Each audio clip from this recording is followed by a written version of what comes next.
Thank you, Mignon, for the song.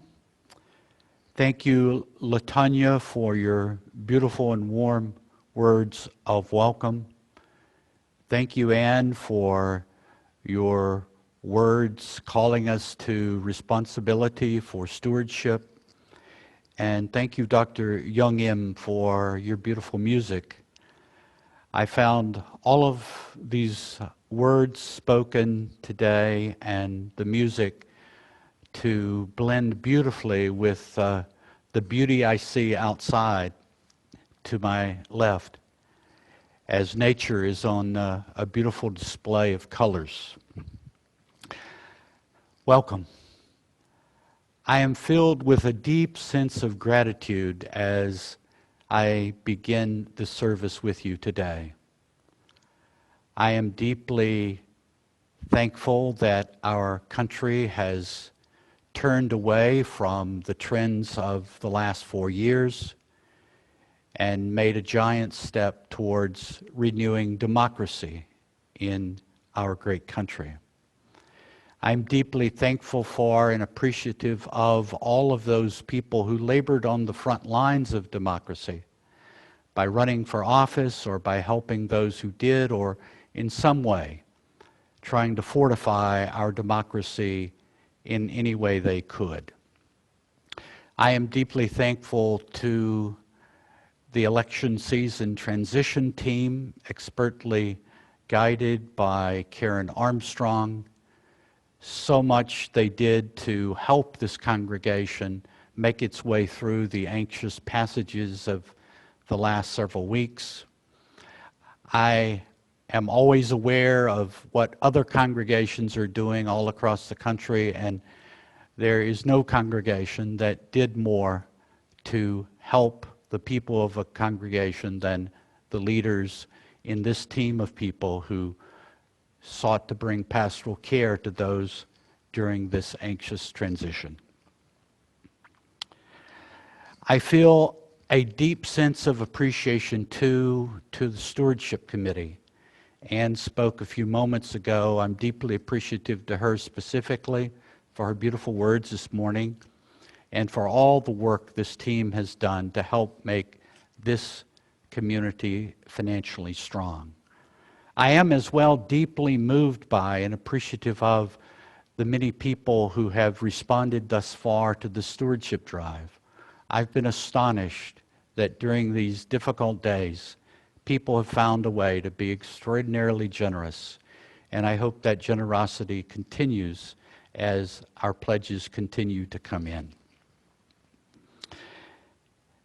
The importance of Unitarian Universalist communities like ours has never been more clearly apparent to me than it is now, today, this moment. So what you do and what you say really does matter. And who we are and what we represent is really very important during these days.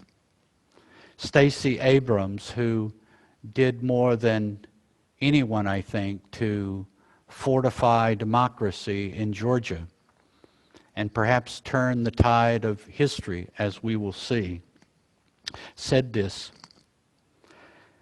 "I was raised to believe that my faith should never be a sword to strike down another community, that it should always be a shield to protect. That is what this community has stood for and embodied during this time. And I think we all should be individually and collectively proud of who we are and what we do." I share these words to light the chalice as we continue to begin our service.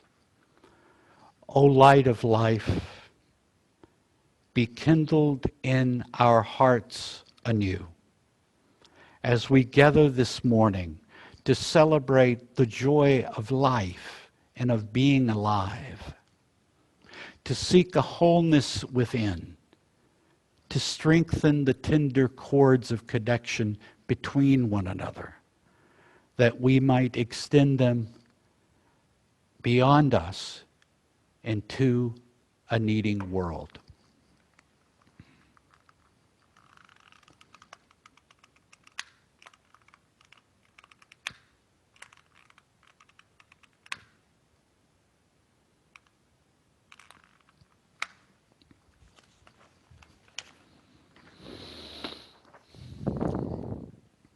Thank you, Pam, for that beautiful story. And you've really said some of the most important things I want to say today. So I guess I feel a deep resonance with what you said, Pam, and that beautiful story, and what I would like to try to say today. I begin with a question. Why is this country so vulnerable to division? Why is it so fragmented? Why is it so easy for people to exploit the differences between different groups and leverage them into enormous power? Why is it that so many people at the highest levels of our government have acted in an amoral manner, guided only by the purest of selfish interests? But more importantly, why is it that so many people have allowed that to happen, have allowed that fragmentation, that cultivation of a mutual hatred between ever more fractious groups? Why has that so easily arisen from the soil of our country? It seems at times as though different groups of people in our society inhabit different worlds, see themselves as parts of very different stories, and have very different sense of what is valuable. And amid all of this, a sense of common unity and purpose, a sense of the common good and what that could be, is lost. Why has that been so easily achievable in our country? Why has that disarray and disintegration been so easily possible in our country? For the next few weeks, I will talk about something called religious naturalism. And it is a group of people who have cultivated a way of thinking which they believe addresses these issues that I just talked about. One of the people I will reference today several times is a person named Loyal Rue, who spent his entire career as a professor at a small Lutheran college in a small town in Iowa. So it cannot be said of him that he belongs to the coastal elites, but he sprang from the deepest center of America. The first point that religious naturalists like to point out: people in our society see themselves as ever more fragmented into separate groups that have their own basic story. But people like Rue point out, in fact, we belong to one story. We are participants in one universe. And increasingly over the last 50 years, we've learned more and more about what this story means. Science, over the last 100 years, has given us increasingly a better understanding of the world as it is and of the unbelievable, rich, and fascinating story of the unfolding of the cosmic drama and our own evolution on Earth. This story, Rue writes, shows us in the deepest possible sense that we all are sisters and brothers, fashioned from the same stellar dust, nourished by the same planet. And like no other story, it can astonish us with awareness of the interdependence of all things and makes us feel grateful for the lives we have. People are also confused about the question of values. And Rue and others point out the fact that the values that really matter have already been given to us by nature. What is the highest value of life?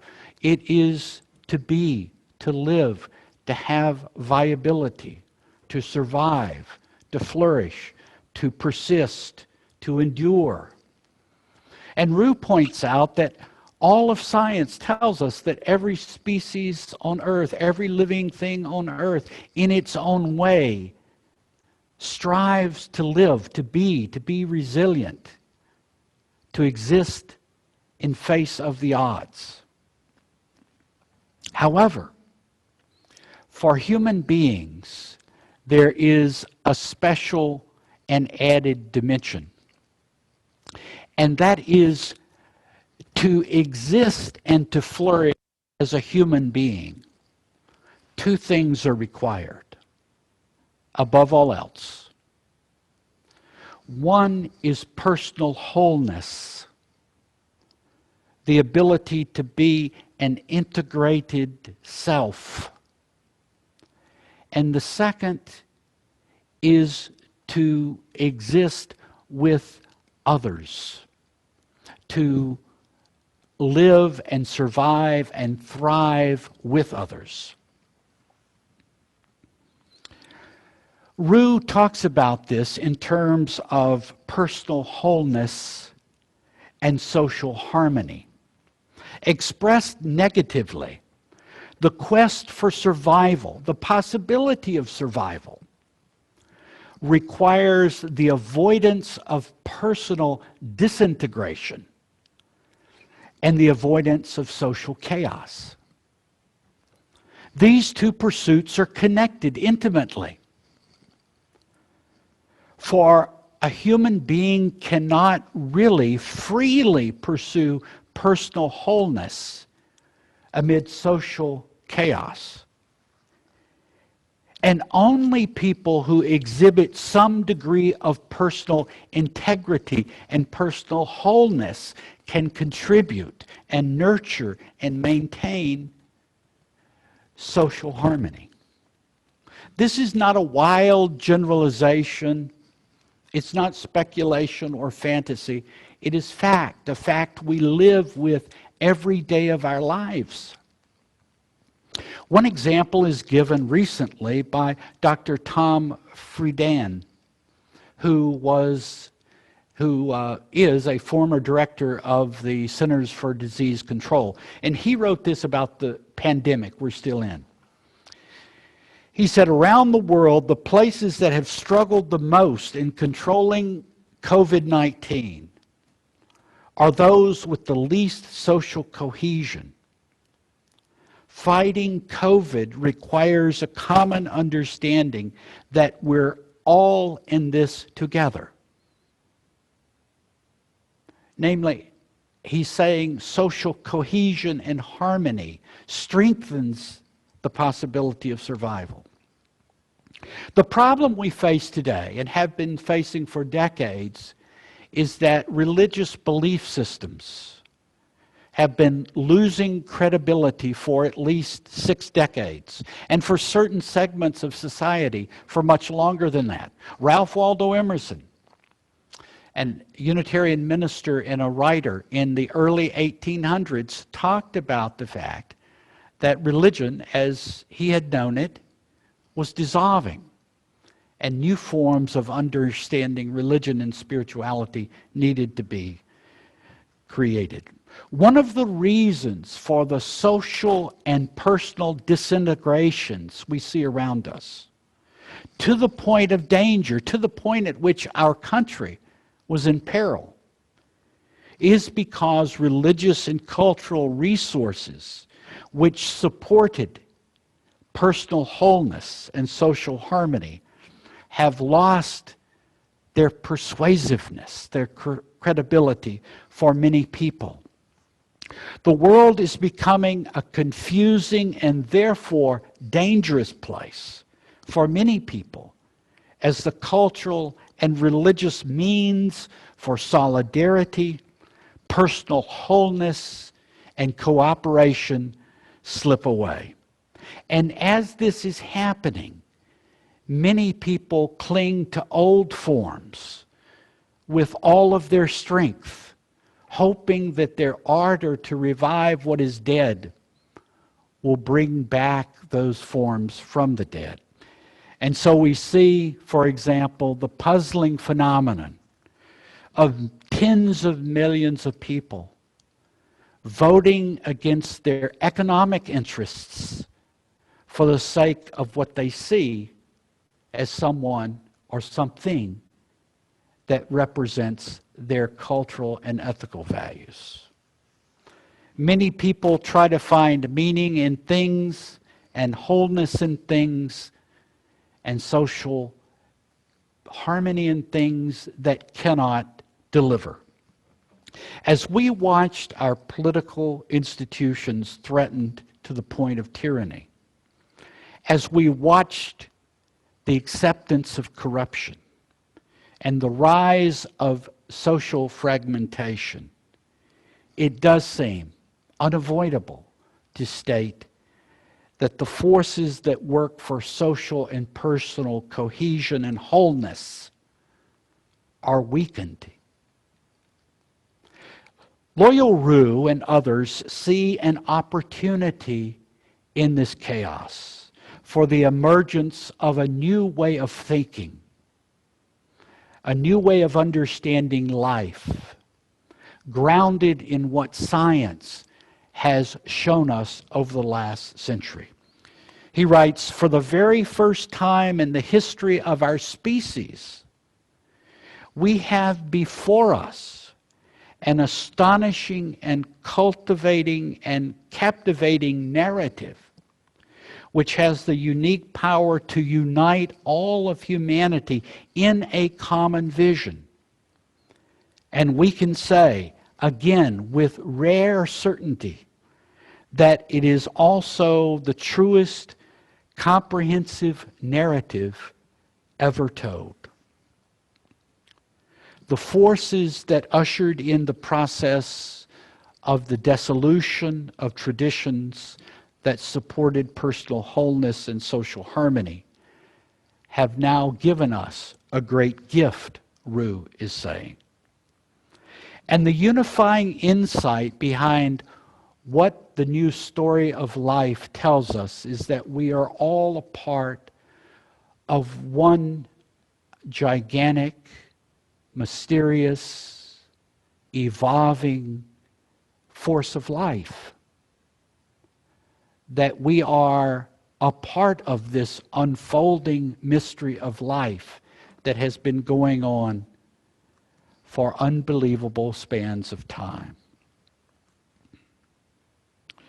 Every moment we engage with life as it really is now, we touch upon this sacred dimension of our lives. This great story, as some have called it, provokes a reverence as deep and real as any traditional piety.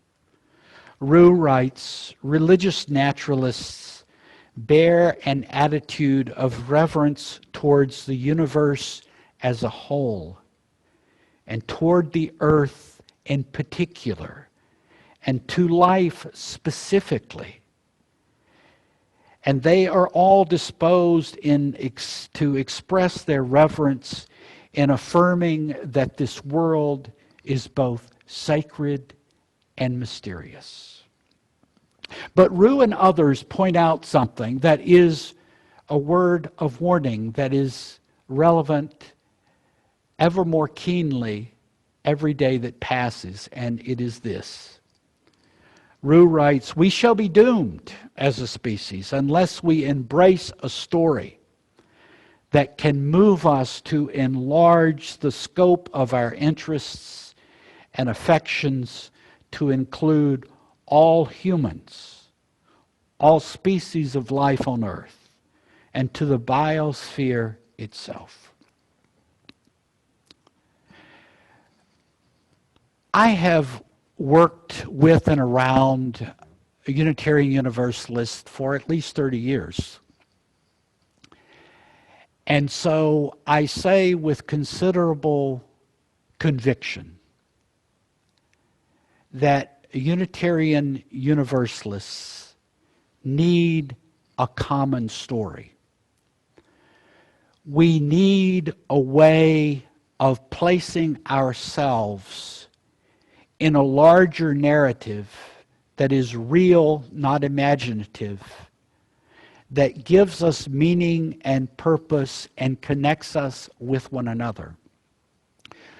We need a way to unify people within our congregations and beyond. We need a way, as Unitarian Universalists, to reach out to people beyond our walls. The days in which we could depend upon our communities growing and thriving because we were collecting people who were fleeing other religious traditions, those days are quickly passing. We need a way to expand our understanding of who belongs in our congregations. We need to expand the degree to which our communities embrace people of all sexual orientations and all colors and shades. And we need a big story that is big enough to encompass all of that, encompass our anti-racism work, encompass our ecological work, encompass all that we would do or hope to do. Religious naturalists seem to point us in the direction of a solution for our need as a movement for a larger story. I look forward to exploring this with you in the coming weeks.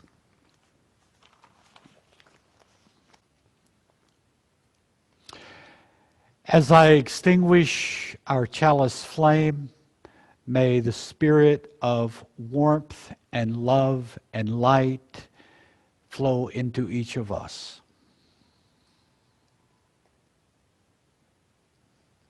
I share these words of benediction with you. As we depart, may we take with us all that has touched us and moved us with hope. And may there grow within us, between us, and around us a deeper peace, a larger love, and a deeper enjoyment of each moment life gives us as we move into the week before us with greater hope than before. Amen.